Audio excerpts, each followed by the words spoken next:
that while we breathe, we hope. And where we are met with cynicism and doubt, and those who tell us that we can't, we will respond with that timeless creed that sums up the spirit of a people. Yes, we can. Hello, Chicago. If there's anyone out there who still doubts that American is a place where all things are possible, who still wonder if the dream of our founders are alive in our time, who still question the power of our democracy tonight, you always wrong. It is the always told by line that stretched around the school and the church in number this nation has never seen.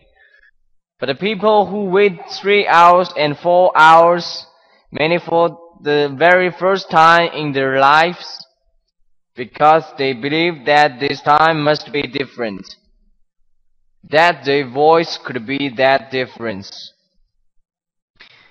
It is the always spoken by young and old, rich and poor, Democrat and Republican, black, white, Hispanic, Asian, Native American, gay, straight, disabled and not disabled.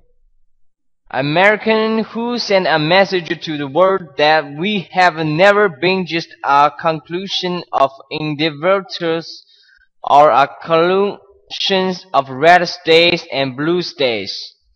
We are, and always will be, the United States of America.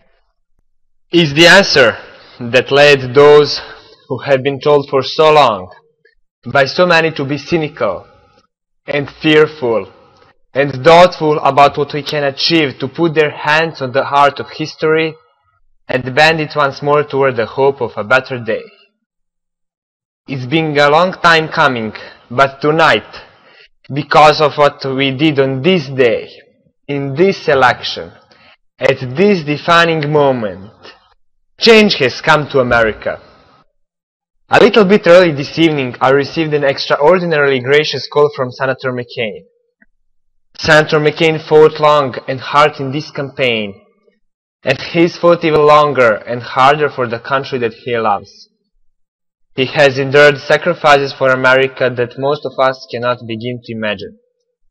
We are better off for the service rendered by this brave and selfless leader. I congratulate him. I congratulate Governor Palin for all that they have achieved, and I look forward to working with them to renew this nation's promise in the months ahead. I want to thank my partner in this journey, a man who campaigned from his heart and spoke for the men and women he grew up with on the streets of Scranton and rode with on that train home to deliver, the Vice President elected of the United States, Joe Biden. And I'd not be standing here tonight without the unyielding support of my best friend for the last 16 years, the rock of our family, the love of my life, the nation's next first lady, Michelle Obama.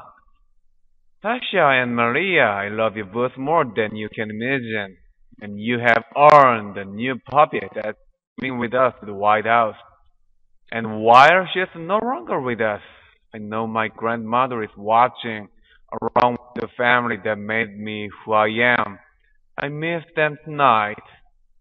I know that my debt to them is beyond measure.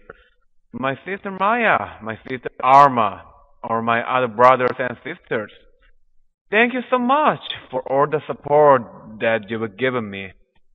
I am grateful to them. To my campaign manager, David Proof, the unsung hero of this campaign, who built the best political campaign, I think, in the history of the United States of America. My chief strategist, David Athroyd, who has been a partner with me every step of the way. The best campaign team ever assembled in the history of politics. You made this happen.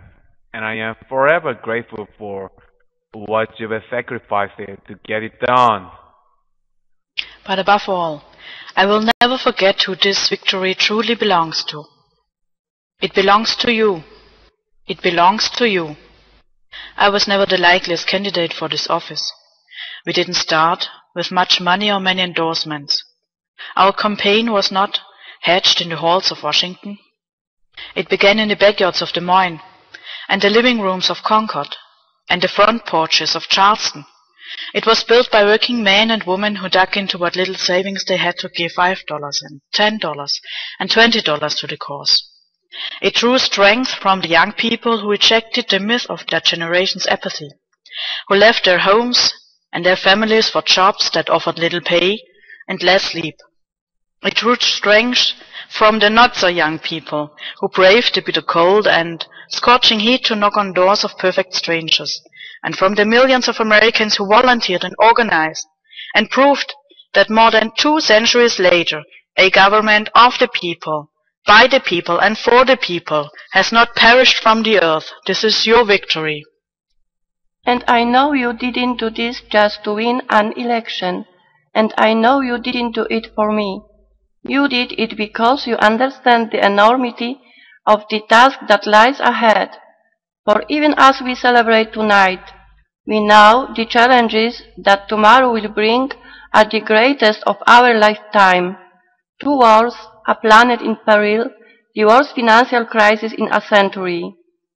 Even as we stand here tonight, we know there are brave Americans waking up in the desert of Iraq and the mountain of Afghanistan to risk their life for us. There are mothers and fathers who will lie awake after the children fall asleep and wonder how they'll make the mortgage or pay their doctor's bills or save enough for their child's college education. Their new energy to harness, new jobs to be created, new schools to build, and threats to meet, alliance to repair. The road ahead will be long, our climb will be steep. We may not get there in 1 year, or even in 1 term, but America, I have never been more hopeful than I am tonight that we will get there. I promise you, we as a people will get there.